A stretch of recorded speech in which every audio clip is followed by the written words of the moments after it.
everybody. Today we have Miss Aditi Nayar, Chief Economist, Head of Research and Outreach, ICRA, and she is joining us today for an in-depth discussion on India's current state of economy. Hello Miss Nayar and welcome to Business World. Thank you so much. Great, thank you so much for taking the time out on a very busy weekday to join us. I know it's ICRA's 35th anniversary and congratulations on that. Thank you so much. Lovely, lovely. So my first question for you is that ICRA, of course, has a heavy focus on India's economic research. And you being the chief economist, I would like to ask you that we see a lot of public investment in India's infrastructure. Where is the gap when it comes to the enthusiasm of private players? Why is the private sector not catching up in this department? Sure, thank you so much. When we look at capital expenditure, since COVID, we've seen a lot of increase in the public capital expenditure, both from the center and from the state governments. And this has really been what has held up economic growth over the last 5-6 years. On the private investment, actually, it's a very uneven landscape. There are some sectors where, we have capacities being added at a very business as usual pace. Some sectors where it's happening at a much faster pace and other sectors which seem to be lagging. So just to give you a kind of, overview, we find that in traditional sectors like cement and steel, every year some capacity is added, and it's kind of supply that keeps up with demand, so the capacity utilization remains quite flattish. It's a bit of a bite off what you can chew approach to Capex being added in sectors like that. Other sectors we find there is much more enthusiasm. These are the greenfield ones, things like data centers, renewable energy, electric vehicles, for instance. Here there is a lot more enthusiasm in terms of Capex, and even some services sectors like hotels, for instance, there are rooms being added, supply being added across a variety of different destinations, whether it's the metros, it's tourism destinations, even religious tourism destinations. So private Capex is not a one-size-fits-all kind of scenario right now. It is highly uneven, and overall the narrative seems to be that private Capex is very weak. But when you look under the surface, it's not weak, it's uneven. That's the way we are seeing it. Okay, could you just elaborate a little bit on the uneven aspect? So which players are doing a good job versus which are not really? So I think it's more a sectoral sort of breakup. Like I was saying, we have the traditional sectors where it's a business as usual approach. The new age sectors where there's a lot more focus on adding capacity very rapidly. And other sectors where we find that private Capex is really not picking up pace. These would be ones where either exports are a big part of the output, or where imports are highly competitive. So, the external sector, there's been a lot of challenges for the Indian economy. Of course, in the last 1 year, we faced the tariff-related concerns from the US and then from some other countries as well. And on the import side, we have, global capacity being quite slack in a sense. There's a lot of excess capacity in China, and therefore imports tend to be very competitive from some specific regions as well for some commodities like chemicals, for instance. So in such sectors where either exports are a big part of their output or where imports are highly competitive, it's unlikely that capacity will be added in a hurry. Okay, fair enough. So that gives us some clarity about the infrastructure state of the current government, and thank you for just speaking out very candidly on that.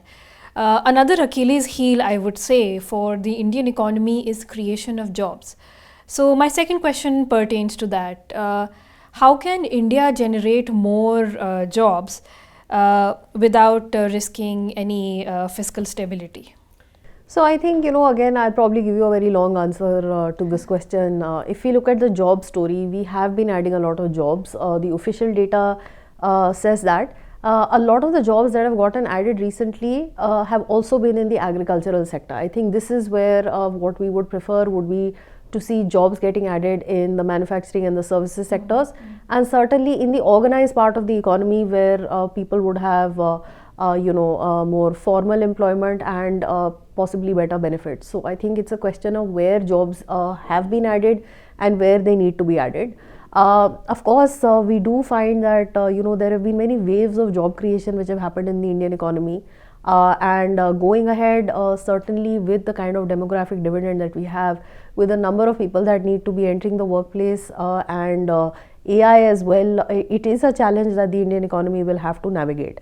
Now, my sense is, looking at how employment has been added by the non-government sectors in the last few decades, that I'm quite hopeful that we will find that organic solutions are found to the jobs problem by India's private sector, and that it's not necessarily going to be government jobs or government policy that will be necessary for jobs to be created. So I am hopeful. I mean, if we look at the last few decades, first we had the software boom, and we had a lot of engineers getting jobs, so higher on the value chain in terms of the skills which were required. Then we had the retail revolution, where we saw malls springing up, cinema halls springing up all over the country, and that opened up jobs for a different skill of level of skill, let me say. And a lot of jobs got added in the formal sector through this route as well. And then, of course, we've had the logistics revolution. We have the gig workers that are there right now. And a lot of this has happened, as I said, also partly organically. The government has brought in a lot of schemes to support skilling and internships and job creation as well. So I think both things will have to go hand in hand. Certainly, it would seem daunting between the number of people that need to be employed and the AI challenge which is there. But I think looking at the last 3 decades of how jobs have been added, I still maintain a reasonable amount of hopefulness. Are startups a part of, and I would say, a reason for this hopefulness? Absolutely, yes. Okay. So what kind of workforce is the startup now absorbing? I mean, I would like to believe that it is primarily the educated folks who say come to Delhi or NCR region and they're hopeful in the startup sector. So is it mainly them, or is it mainly the gig workers? What is the major chunk, if you could I think it's both, right? So a lot of the people on the development side would be possibly still engineers or people with a lot more of tech capability, tech skills. So you are adding people like that as well. You're absorbing people like that as well. And then you also have a lot of the gig workers that are getting absorbed with jobs which are at a much lower level of skill. But if that's what our demographic picture looks like, then we do need to create jobs for them as well. Right. Talking about startups, another sector in the Indian economy are micro, small and medium enterprises, or MSMEs as we commonly call them. What do you think is the bottleneck when it comes to this sector of the workforce? What is hindering their competitiveness, whether it comes to domestic supply or exports? So I think, every sector is going to have a different set of challenges for the MSMEs. But with scale, probably a lot of things become easier, and MSMEs in some sectors just may lack the scale to be competitive. With e-commerce, I think a lot of consumer-facing MSMEs still probably have a lot more opportunity now to be able to serve customers pan-India if they can really get their sort of branding out there and be able to get the notice of customers. For export-facing MSMEs, maybe times would be a little bit tougher right now, especially with the kind of tariffs that are threatened by the US. I think it's a very different ballgame, whether it's the large organized sector or it's MSMEs. Exports are a tough place to be right now. Yeah, especially because of the exchange rate. It's not in our favor anymore. I mean, it's touched 90 rupees to $1 now. So it's going to definitely have an impact on the export-import market. So my next question for you is about the rural economy. So it is with pressure on rural income, is weak rural consumption becoming a structural drag on growth? So here I think I have a slightly different view. I mean, when we look at the GDP data, we look at the expenditure side data, it actually tells us that private final consumption expenditure growth has averaged around 7% for the last 6 to 8 quarters. Right. So that, where is that consumption growth coming from, right? It's either coming from rural India or urban India or both. So I think while again the narrative seems to be that consumption is very weak, that's really not supported by the data that we have from the GDP side. Now on rural, I think in any case the trends have been improving for the last couple of years. We've had a very good monsoon in terms of volume. Dispersion could always have been better, but volume was very good. Reservoir levels are very full. Rabi sowing has picked up, has actually already exceeded the normal area, and the Kharif output was good as well. So we think that rural demand, especially from the farm sector, should be quite steady in the months ahead. And also, when reservoir levels are as healthy as they are right now, it takes away the pressure from the next monsoon kicking off in a timely manner. And otherwise, economists like myself, come April, we're sort of on monsoon watch. When will the monsoon hit? How will the month of June be? Will the sowing start on time? When reservoir levels are this good, it's actually a little bit of insurance, and it lessens the necessity to have the monsoon kicking off in a timely manner. So I am hopeful that rural demand will remain steady going ahead. I'm inclined to agree with you. I came across this interesting data point that a lot of iPhones are being purchased now in tier 2 and tier 3 cities. I think in 2024 about 90 lakh such phones were sold, and majority were not in tier 1 cities. So that should tell us something about the spending capacity or the loan taking capacity that is coming up in India. So yes, I just basis of my readings, I think I'm inclined to agree with you about tier 2 and tier 3 cities, especially the younger folks that are coming up and who are slightly more brand conscious, I would say. Talking about these youngsters, so one of the growing trends now amongst millennials and Gen Zs is investment. They want their money to grow even when they are sleeping. That's like a very common, I would say, a one-liner in the media. So my next question pertains to that. What would effectively revive household spending and private savings for investment in India? So I think, lots of different themes that you put together in that question. First of all, if we look at consumption, I do think that the government has done a lot to spur consumption in the last year. We got the personal income tax rationalization, where the tax foregone was estimated at 1 trillion.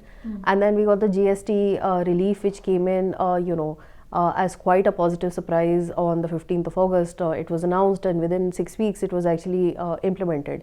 And GST was rationalized across a whole host of product and service categories in a very short period of time. Now, the government has broadly indicated that the revenue implications of the GST rationalization are about 50,000 crore. So we're going to go with that number.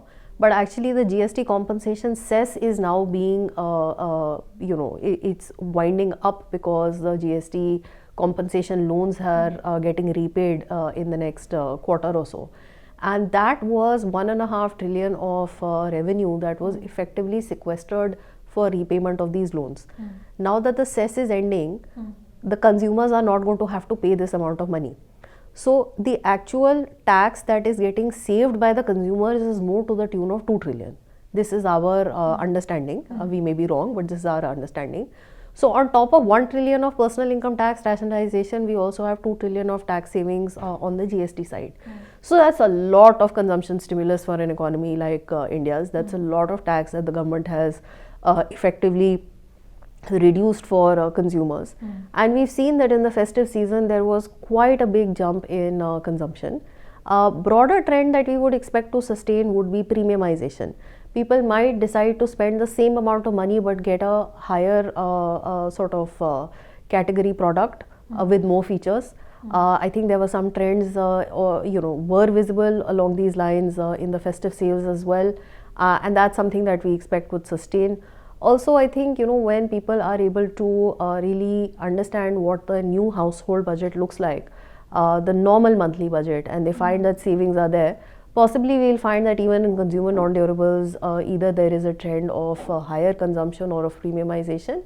And services as well, I would expect that, if there are savings in the household budget, people may choose to eat out a little more or maybe go for another movie. So I think between the two tax rationalizations that we've had, there is quite a bit that the government has done to spur consumption, and hopefully that is something that we will see playing out in the year ahead. Great. So Indians, of course, have always been a saving economy, like we've heard our mothers and grandmothers say, save money. But would you say that this mindset, this short-term thinking mindset, has an impact on the Indian economy in the long term, whether it comes from the government or it comes from the individuals?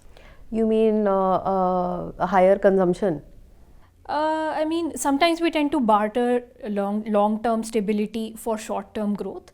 So do you think that this trend is happening in the Indian economy right now? And how can we say counter it, or if I am wrong about the short-term immediate gratification that the Indian economy is looking at?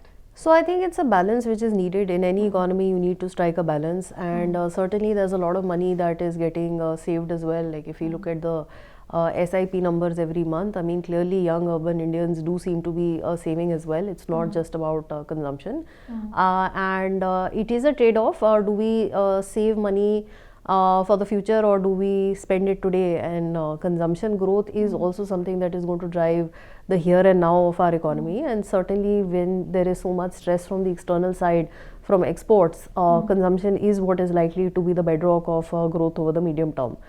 So I think it's a balance that is needed. Every household will have to find that balance, how much they want to save and how much they want to spend today, not only on fancy gadgets, but also on things like healthcare and education, and all the other basics of life. So it'll have to be a household decision, how they want to balance their consumption and their savings. Just one final quick question. So when we talk about a balance between spending, saving and investment, where is the trend going right now in India? Are we moving towards a more spending economy, saving, or what does the data tell you right now? I think, my sense is that the answer to this also lies in age brackets. Older Indians seem to be possibly less optimistic and more driven by savings, and also, by inflation sometimes. I think inflation and inflationary expectations possibly tend to have a higher impact on people in the higher age brackets, whereas younger Indians seem to be very optimistic. If we look at the urban and the rural consumer confidence survey that the RBI conducts every 2 months, we find that both in the urban and rural areas, consumer confidence is inching up when you talk about the present situation. But when you talk about the future expectations, first of all, consumer confidence is much, much higher. So Indians are very confident about their future. And I think that is something that is remarkable.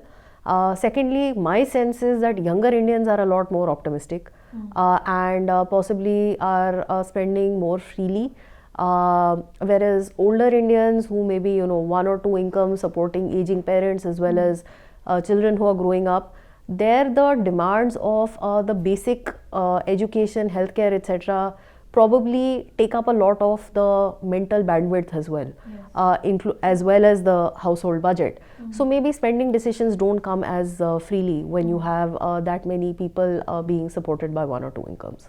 Okay, fair enough. So on that positive note, I would like to thank you, Ms. Nayar, for joining us and taking the time out, and congratulations once again on ICRA's 35th anniversary. Thank you so much.